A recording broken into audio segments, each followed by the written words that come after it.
Okay, here we are at the top of the hour, and thank you for joining today's program, The ABCs of Education Savings. I am Kristen Kolish. I'm a financial advisor and retirement plan consultant that works with the Mahoney Group of Raymond James. And I'm very excited to be speaking to you today on such an important topic. Just by way of background, I'm in the midst of this myself. So the things that you're thinking about, perhaps you're thinking about saving for a child's education. I have three children myself. My eldest just started high school, so this is starting to feel real. And there's just a lot of information here to digest. Just some housekeeping items before I dive into the content. I will be sharing these slides, and please feel free to consider this as a resource. So as I'm speaking, just listen, take it in, perhaps take some notes, but know that you'll have this to refer back to.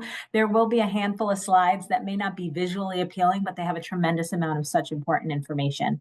We're also aiming to share a recording. So if you are listening to this and you think another family member would be beneficial for you to hear this as well, feel free to use it as a resource. And then lastly, I just want to say that everyone on this call is in their own unique circumstances, right? I would imagine we've got some parents on the phone. Maybe we also have some grandparents as well that join the program, thinking about how they can save on their grandchildren's behalf. And a lot has changed. I'll tell you, the majority of the items that we're going to be talking today in terms of strategies, I'll tell you, didn't exist when I went to college. Even the ability to save for things other than college in a tax advantage way. The takeaway is that there are many more options that are more flexible than ever for you to be saving for some form of education. And the definition of that has certainly changed. I am going to take myself off video and then we'll go through the slides here. You can feel free if you have questions to throw it in the Q&A box, and I'll attempt to address them during the program. If not, I will certainly address them at the end of the presentation. And please know that I will be sharing contact information for myself and my team members if you'd like to have a one-on-one conversation following the program. That's always a resource, whether it's education savings or thinking about how you're using your employer-sponsored savings plan, your 401k, 403b. Know that you can contact our team with one-on-one conversations and questions, because I can appreciate answering and asking questions in a group setting may not be ideal. So I'm going to take myself off video and let's dive in. In terms of an agenda, we're going to start with just quickly, what is the current landscape for education today as it relates to options and what exists in the United States. Then we're going to talk about the importance of savings and how even saving a little can have such a meaningful impact years down the road. I will give you an overview of savings vehicle options, and then we're going to dive in a little deeper as it relates to 529 plans, because that really has become the investment account du jour when it comes to education savings. I will spend a few minutes, this is very important, and I know top of mind for many, on financial aid and financing. There's been changes since COVID to that, and that's going to be important for you to understand. And then I'll end with some additional considerations. Again, some of the talking points that I'm sharing today may not be relevant to your family's personal circumstances, so just bear with me and have some patience there. My goal for you is to walk away from this program with at least a couple tidbits that were helpful and maybe one or two actionable items. So why do we save for education? Why is education important? For many of you, I may be preaching to the choir, but if you look at the numbers, those who have some form of education have historically brought more home in income. As this slide here illustrates, college pays for itself when it comes to the averages. I'll tell you, and you probably can experience this yourself, maybe a few decades ago, the idea of a professional degree was if you wanted to make money, you become a lawyer, a doctor, you go into finance.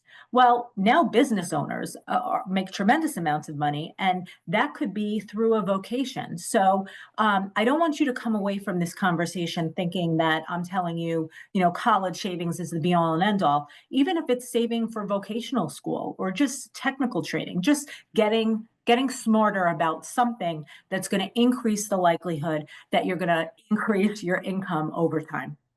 As it relates to college tuition costs, I'm sure this is not news to any of you, but the cost of tuition has been increasing at a rate that exceeds even medical expenses, and we know the healthcare costs have exceeded the average rate of inflation significantly. So since 1983, the average annual increase of college education is just under 6%. I don't know. I'm hoping for selfishly that this is not a trend that continues. It just seems to, there's the price point just seems so high, particularly when you talk about private education. So I love the visual here. I'll talk about the specific categories in a second. But how do you pay for college? It's a puzzle. It's a puzzle we're trying to solve for, which is the graphic on the lower right-hand side. The reality is that the percentage of families in this statistic that are using a 529, how are they paying for college? It's a combination of their own family income and savings, some borrowing, maybe some scholarships and grants. And unfortunately, nearly 80% of families say that they eliminated a school that their child got into because of cost. So how do we give our children and our grandchildren the widest breadth of optionality? Well, of course, that's planning in advance. So back the 529 we're going to see in a minute didn't exist a few decades ago. Oftentimes people, certainly when the cost of real estate was increasing and home prices were going up, take out a home equity loan and pay for college. So, or perhaps some people took out a loan from a 401k to help support your children. One of the primary takeaways I want you to remember is that you don't want to sacrifice your financial goals solely for the benefit of education savings, okay? When you think about the things that you can take a loan for, you can take a loan for a car, for a home purchase, for education. You cannot take a loan for retirement.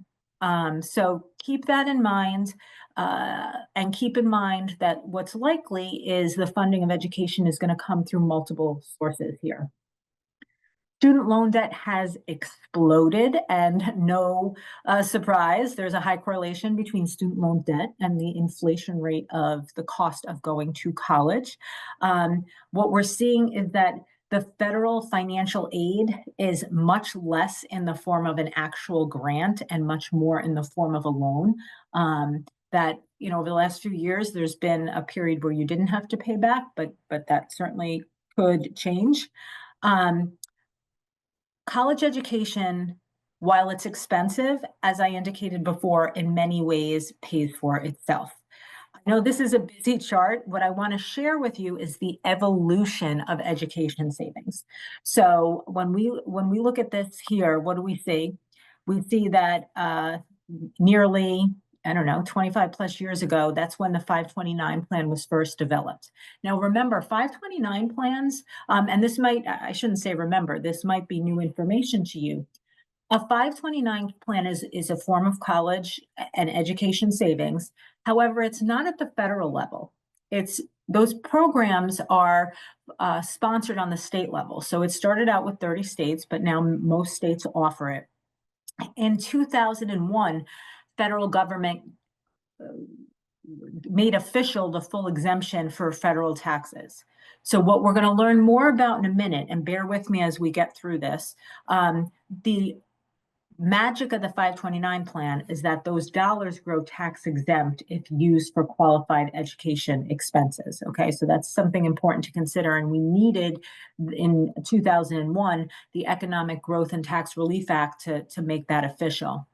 So then it was pretty boring for a while. 16 years, not much happened. 2017, 529 plans were made more flexible. So you can use those funds towards kindergarten through 12th grade tuition, not just undergrad or graduate. And it's allowed transfer to ABLE 529 accounts.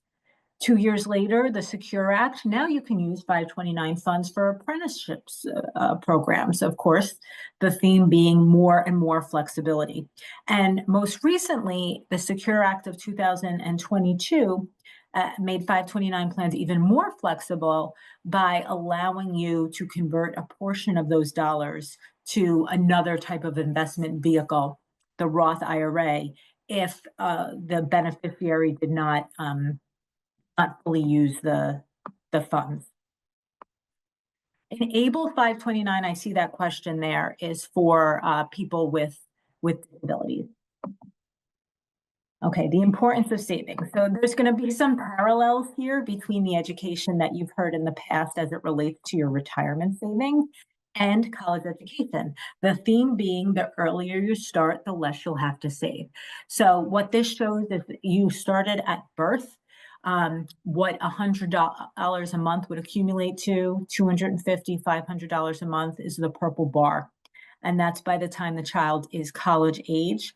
So that's at birth, okay? Well, you probably have a lot on your mind when a child is born, and perhaps college is not the first and foremost. Fast forward, let's say at the age of 6, when they're entering kindergarten, you're thinking, okay, maybe I should save for college.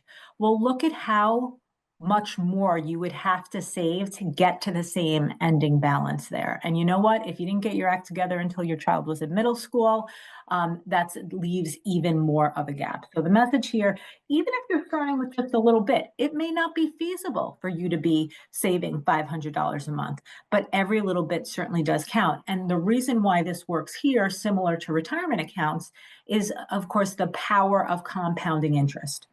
And what does that mean? That means that when you are an investor, and if you're investing in stocks and bonds, it's not going to go in a straight line. But over time, if your portfolio grows, the growth on your original investment, your original saved dollar grows, and that can grow exponentially over time. This is one of those resource slides that I thought might be interesting for you to look back to.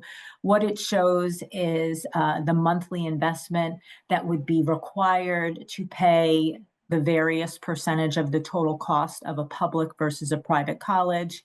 So the way that you read this, this chart here is if you started when your child was born, you'd have to save $651 a month to 100% fund the cost of public education. And I know this could be a little overwhelming, perhaps depressing, $1,500 a month to fully fund the cost of private college.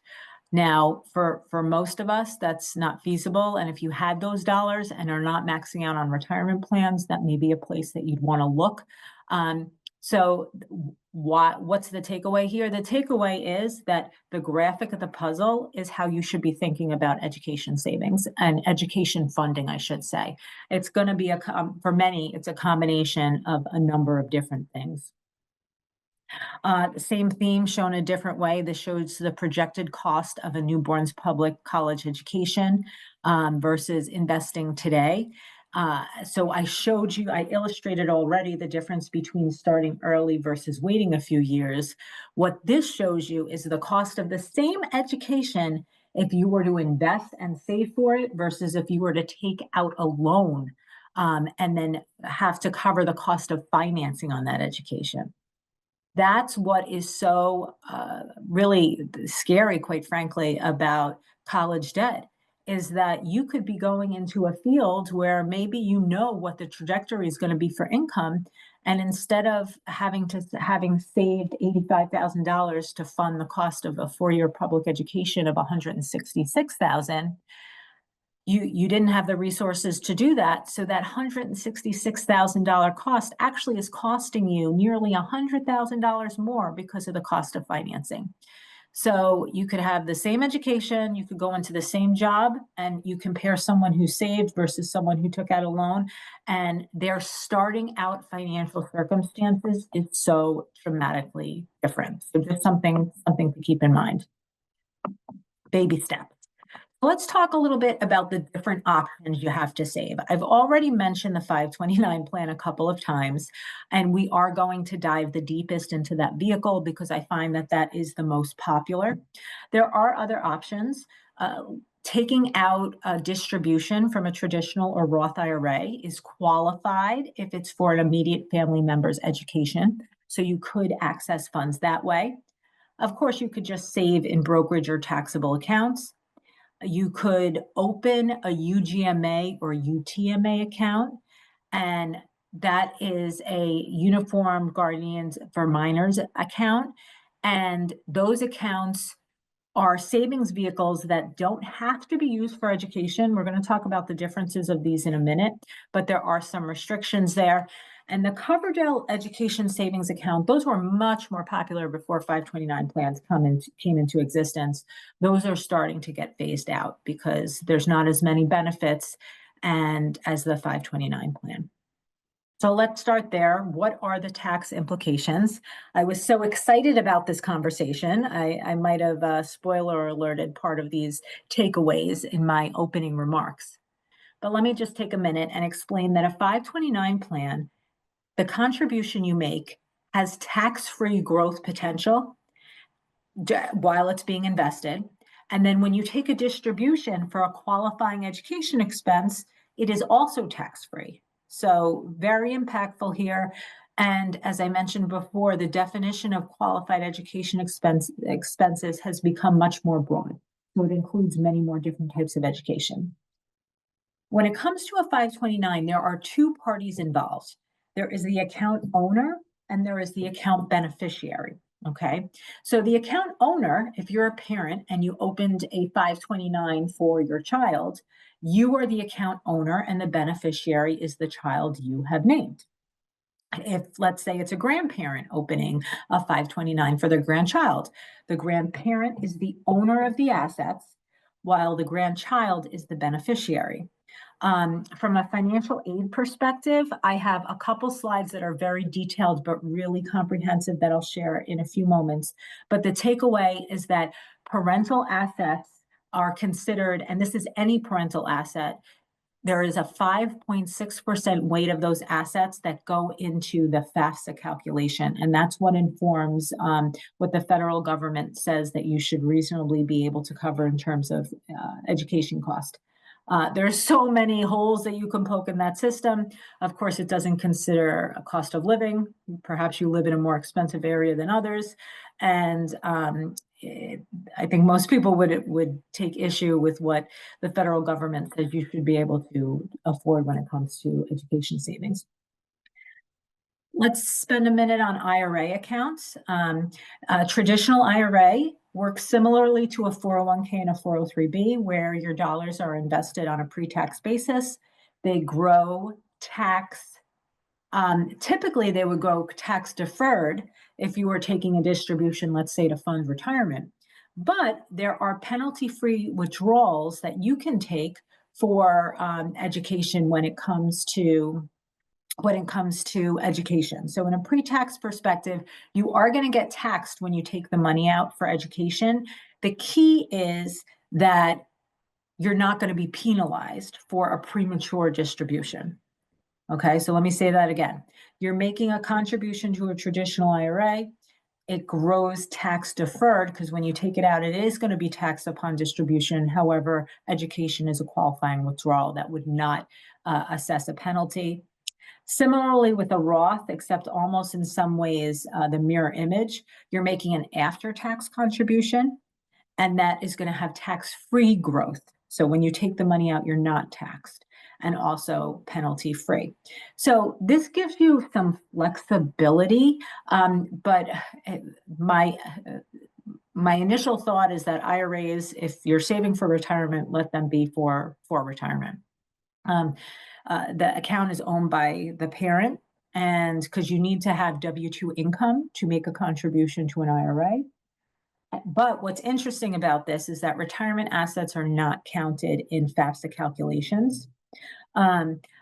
However, when it comes to if you're filling out documents for private college, retirement assets, depending on the organization, could come into play.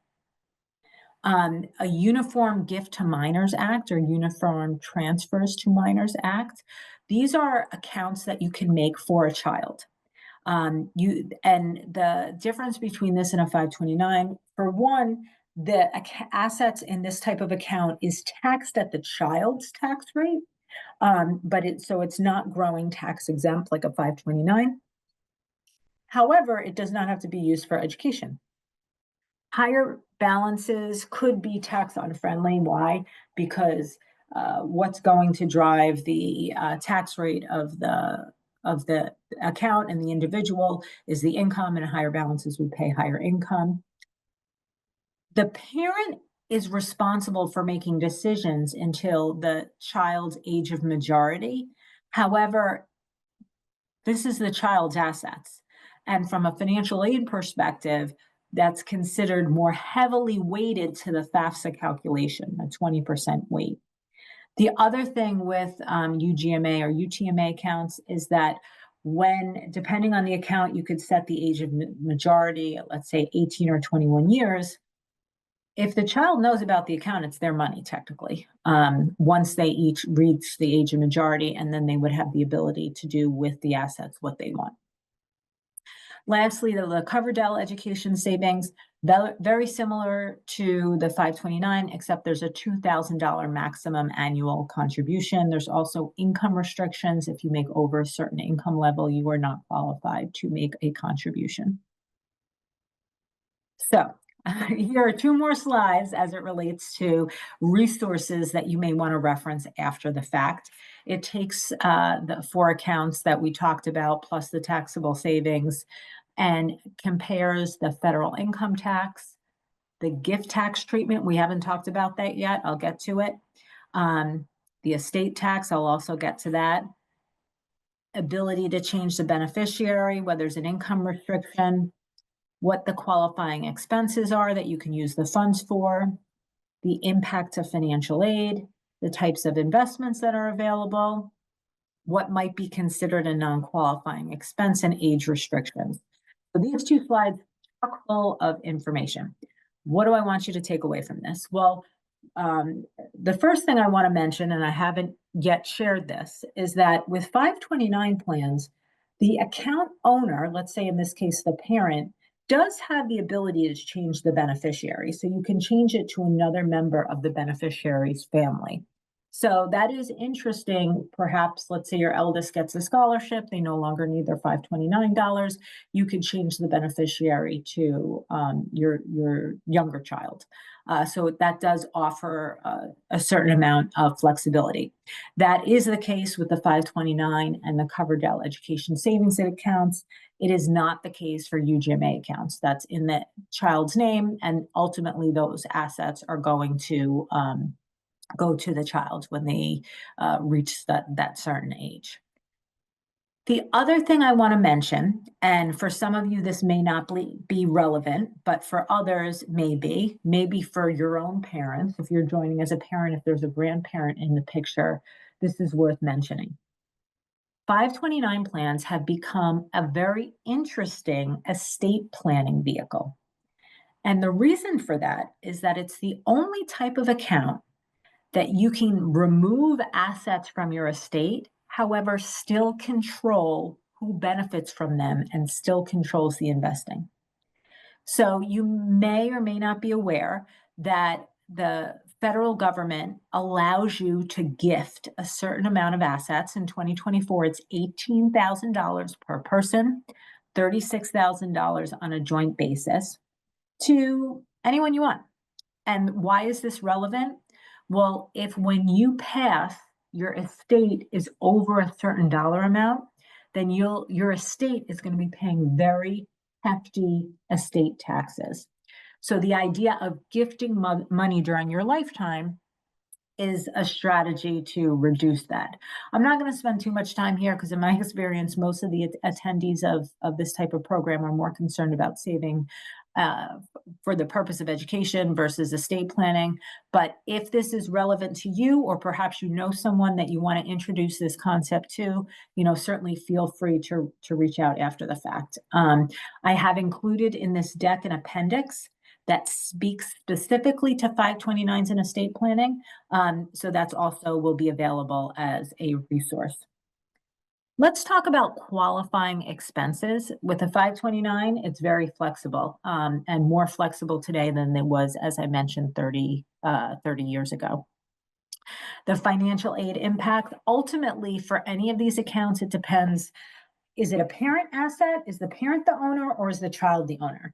And that 5.64% versus the 20% is what FAFSA is going to say you need to, would be included in the calculation of what you should be able to contribute to the cost of education.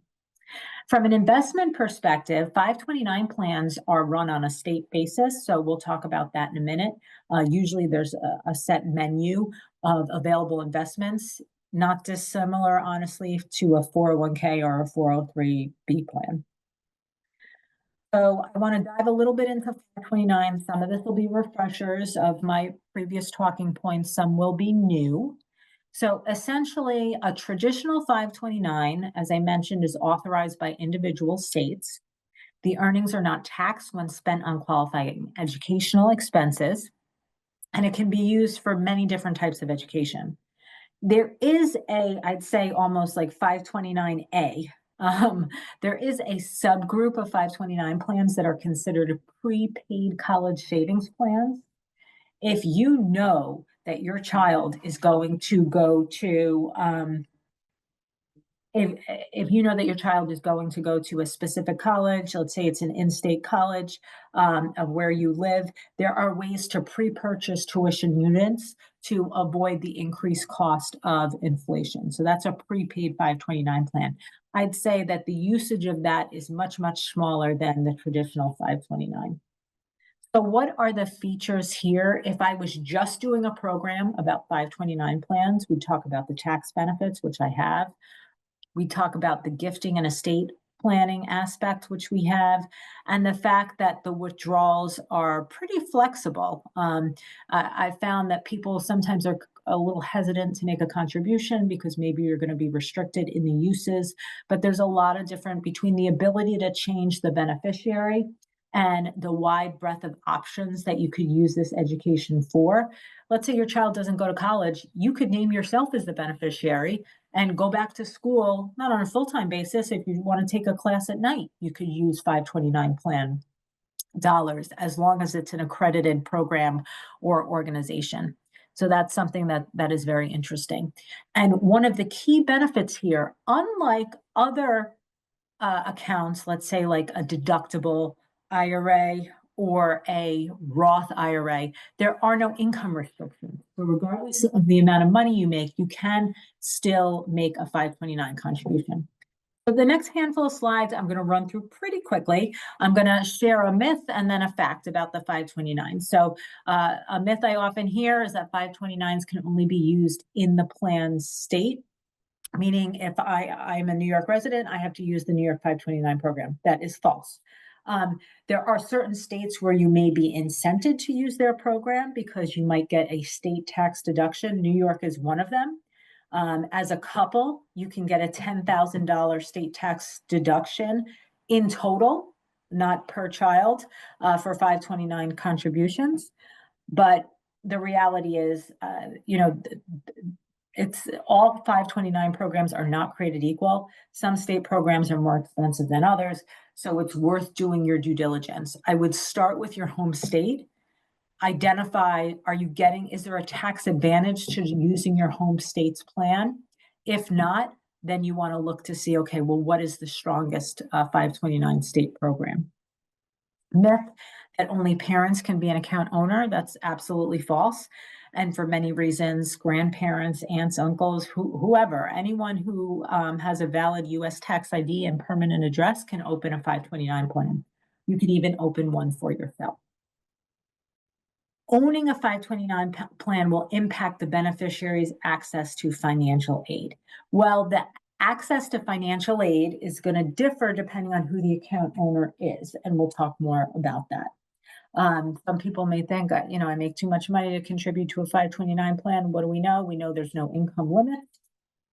There might be a concern that once the child reaches the age where they would be going to get further education, I should say, go to college, grad school, that they would have the ability to access the funds? Of course not, right? Because they're the beneficiary, they are not the owner. They cannot decide what the funds are used for. You have control if you are the owner. And that is a stark contrast to a UGMA or UTMA account that might traditionally have been used, over the course of time. Personally, I'll sometimes, if my child was given money for an event, a graduation, we put it in that type of account, the UGMA. I need to know that once they reach age 21, they're going to actually age 18, then they would have access to those dollars. 529 plans can only be used for tuition. That is a myth. They can be used for additional resources. They can be used for higher education. They can be used for fees, supplies, books, even room and board. And that as long as the beneficiary is enrolled at least half time. The amounts paid as principal or interest on existing certain loans. So this is new in the last 5 years, that you can actually use 529 balances to pay off up to $10,000 in student loans. And most recently, unused 529 plan dollars can be transferred to the beneficiary's Roth IRA. So that is a tremendous amount of information that I've shared. Feel free to throw questions that you might have in the chat. I am now going to be moving to a section that is probably, I could do an hour on this topic alone, right? Considerations when it comes to financing education and financial aid. The focus of today's program has been on education savings, but back to where we started, how do most people fund education? They fund it through the puzzle approach of lots of different pieces coming together. Maybe financing or financial aid is going to be part of your picture. I want to make sure that you understand that. This is an illustration here that shows 100% saved through the 529 plan. A family that invested $247 a month for 18 years in a 529, what the future value would be. Future value, they're estimating at $105,000. Yet in reality, their out-of-pocket cost was $53,000. This is very similar to the slide I showed in the beginning. What it does show is, instead of showing 100% saved in advance versus 100% financing, what I like is that it's probably more realistic. It shows a combination of the two. So in the scenario where 50% of education is solved for through the 529 savings and 50% through student loans, the total out-of-pocket cost was $90,000. And what you can see here is that the loan amount can have significant financial implications. So here in this scenario, the loan total and debt financing, when you take the loan amount of $51,000 plus an additional $12,000, give or take, in interest expense, really made that cost $63,000. Okay, I'm back to 2 slides, this and the next one, that are what I call reference slides. I know they're not pretty, but it's chock full of information. So since COVID, the federal government has changed the way FAFSA is considered. Used to be through the term EFC, the Effective Family Contribution. Now they're using something called the Student Aid Index, which is SAI. It's a measure of the student's ability to pay for college. And what's new is that the new FAFSA form looks at each student as an individual, and it does not consider as a family how many students they have going to college at once. So that's on the negative. But on the positive, education savings will be considered as a parental asset if designated for the student, for that student, not all 529 assets. Also something new, if you are a family that has experienced divorce or separation, it used to be the parent has the child the most amount of time, that has the child's custody, and they're living there, would fill out the FAFSA. Here, it's whoever contributes the greatest financial support to that said student, rather than the parent who the student lives with. On the positive, now distributions from the 520 used to be when a grandparent owned a 529 plan, any distribution would be considered part of the student's income and treated as such, but now it's not. And pre-tax contributions to retirement accounts are also not considered as part of the family's ability to pay for college as it relates to SAI. Now, there's other avenues that you may explore for financing where they may consider some of that, but just you should know that. For SAI, that's not considered. And here's the visual of all the words on the prior page. What does this show us? It shows us exactly how the Student Aid Index, SAI, is calculated. They take this total cost, college cost each year, less the SAI, equals financial aid eligibility. Now, financial aid eligibility does not necessarily mean a grant. Again, it could be loans that you would be getting access to. So one observation you'll notice here is that, yes, the assets of the parent are considered much less contributing to the SAI as assets that are in the student's name. The other takeaway here is the impact of income. Income is much more impactful than actual asset value when it comes to this calculation. 50% of the student's income is included, and depending on different projections of parental income, anywhere between 22 to 47%. However, none of the assets of grandparents or income of grandparents is considered. So I did just explain some of this, but here's the third resource slide I'd mention as it relates to financial aid. We have some items that can increase aid and then some items that could decrease aid. And most of these I just outlined here. Additional considerations. At the risk of belaboring a point, the 529 plan is more flexible than perhaps you might have otherwise thought because of your ability to change the beneficiary, because of the ability you can actually withdraw amounts equal to the scholarships received, so and not be penalized or taxed. And you can use it for all sorts of educational resources, not just traditional tuition and fees. It can go towards apprenticeship programs, books and supplies, and things like that. So that's something to consider. Let's talk a minute about taxes. Now, granted, everyone's tax situation, everyone's financial situation is different, but I do want to explain to you the impact of taking a distribution, not for education, from, let's say, a 529 plan, as well as other financial impacts. So let's start at the top. A qualifying withdrawal is not subject to federal or state tax, as long as it's a qualifying accredited organization. Now, the tax treatment of non-qualified withdrawals, the earnings on the account would be taxed. So remember, when you made a 529 plan contribution, that was after tax dollars.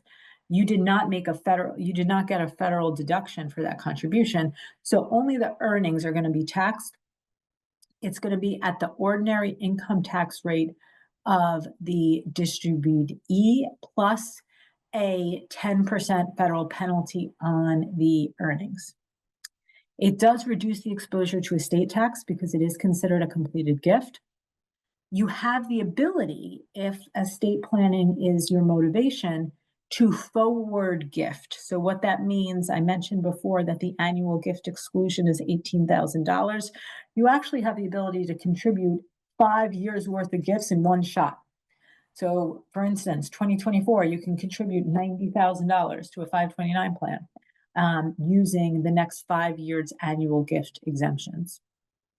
And there is no, and again, this is another bullet as it relates to estate planning. So bear with me if that's not part of your purview right now, but contributions to grandchildren, great-grandchildren, 529s are not subject to generation skipping tax. And transferring ownership of a 529 plan is also not considered a taxable event. This is a very informative resource. I have folks joining from all areas of the country today. Depending on where you live, this slide shows you if you are getting any type of tax breaks when it comes to contributions here. I mentioned before you don't want to sacrifice your retirement assets for education savings, and this slide here illustrates the reason why. An amount withdrawn for college, what the impact is over time. So if you withdraw $10,000 because you are foregoing the ability to invest, and there's some assumptions made here about the amount of time that you are investing and when you're retiring. But it's the takeaway here is the cost of using your retirement dollars is a multiple of what the distribution is going to be. Yet 2 in 5 Americans have used retirement funds to pay for college. So even though it may not be financially ideal or even preferred, oftentimes this is seen as a pot of gold to access to support college education. I mentioned Secure 2.0 before. Secure 2.0 is legislation that was passed in 2022, and it covered all sorts of areas. This is actually the legislation that pushed back the age at which you have to take a required minimum distribution from an IRA account. Now it's age 73 versus, way back when it used to be age 70 and a half. So lots of things happened through this legislation. One of the features is that the Roth IRA can be established through $529. There's certain restrictions. It's not as flexible as that broad statement. The account needs to have been open for 15 years. There is a maximum lifetime limit of $35,000 per beneficiary that can be converted from a 529 to a Roth IRA. And contributions made in the 529 plan during the last 5 years, are not eligible to be transferred to the Roth IRA. The other fact that's worth mentioning that's not on this slide, you can't do the 35,000 in one fell swoop. You are ultimately using your Roth IRA contribution limit. So the limit for Roth IRA contributions in 2024 is $7,000. So in essence, $7,000 a year, it'd take you 5 years to get $35,000 converted from a 529 to a Roth. But this is just another example of an education vehicle that has flexibility if you're not using all of the assets for education savings.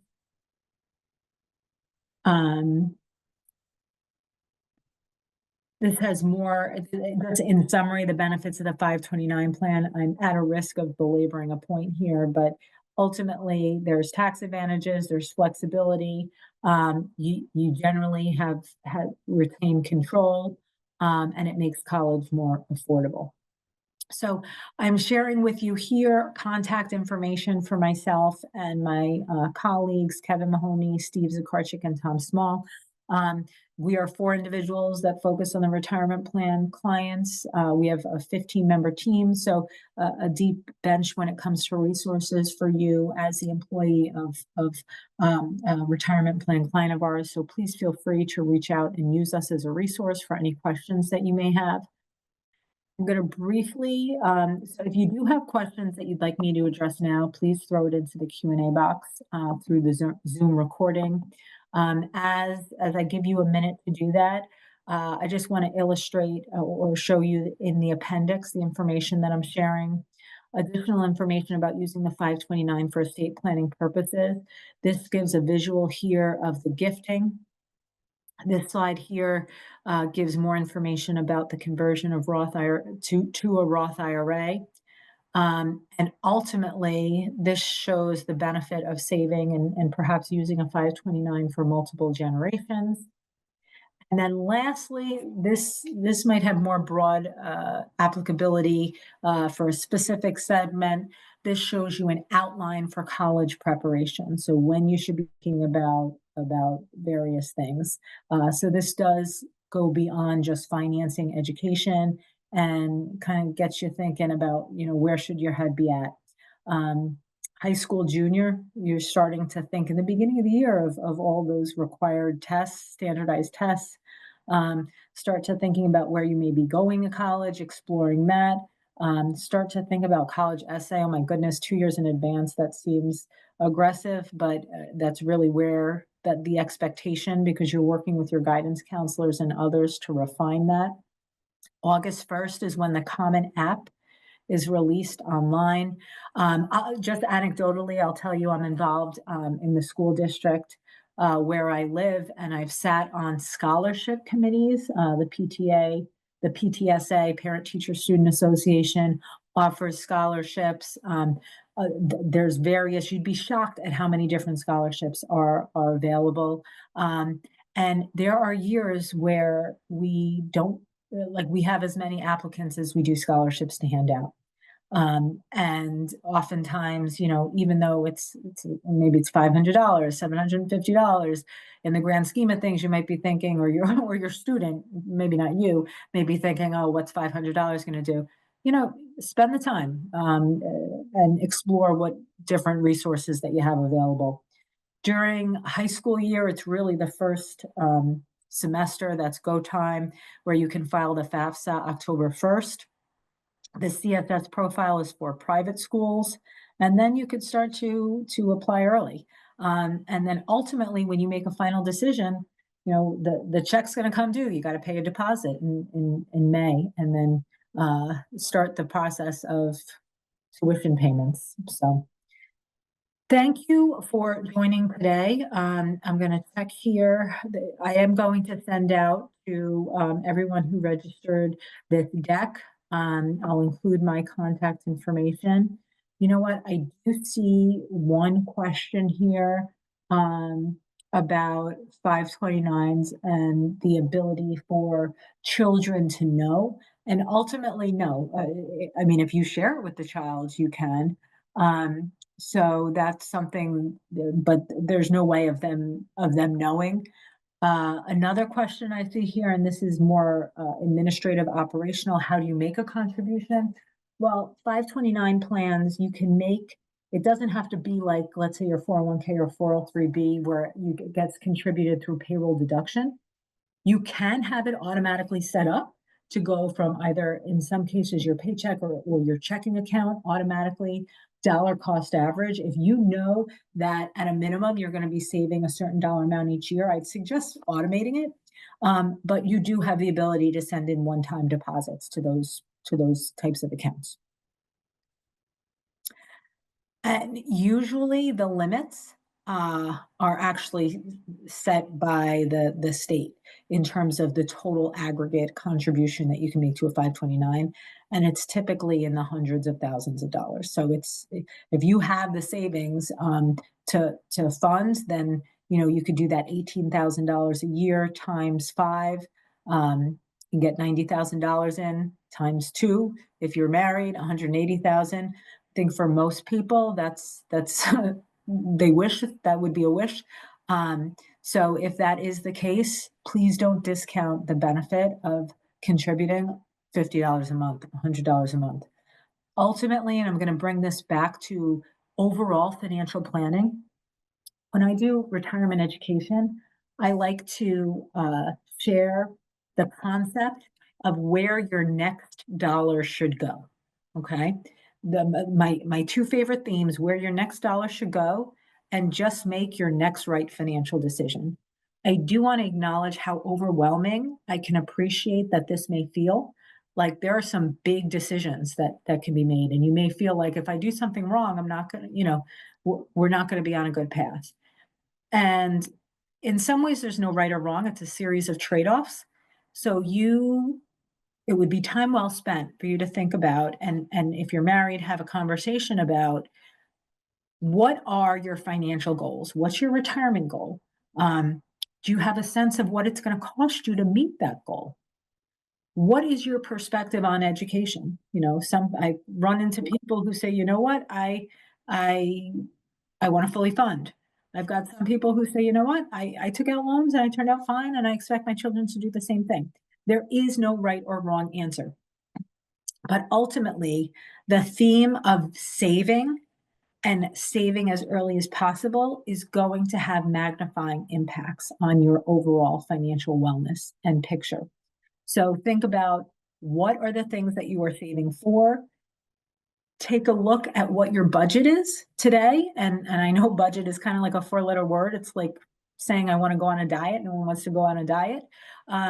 But think about a budget as you giving yourself permission to spend, but understanding that based on those spending, then you could be sacrificing dollars that could be available for saving. So in the hierarchy of savings, I would suggest that you make sure that you're maxing out. If your employer offers a contribution, a match, you want to make sure you're maxing out on that. Um, and then consider, depending on where education versus retirement fits in your financial picture, you could consider a 529, consider increasing the amount that you're saving in your retirement plan. So this is the part of the conversation where I say everyone is an individual, and oftentimes it's helpful to have that one-on-one conversation. But think about where should your next dollar go, give yourself grace, know that, progress is more important than perfection. And really just, I commend you for taking 45 minutes of your day to get smarter about education savings. Your children, your family, your grandchildren should be thanking you. With that, have a great day. Enjoy the holiday season, and please feel free to use us as a resource. Take care.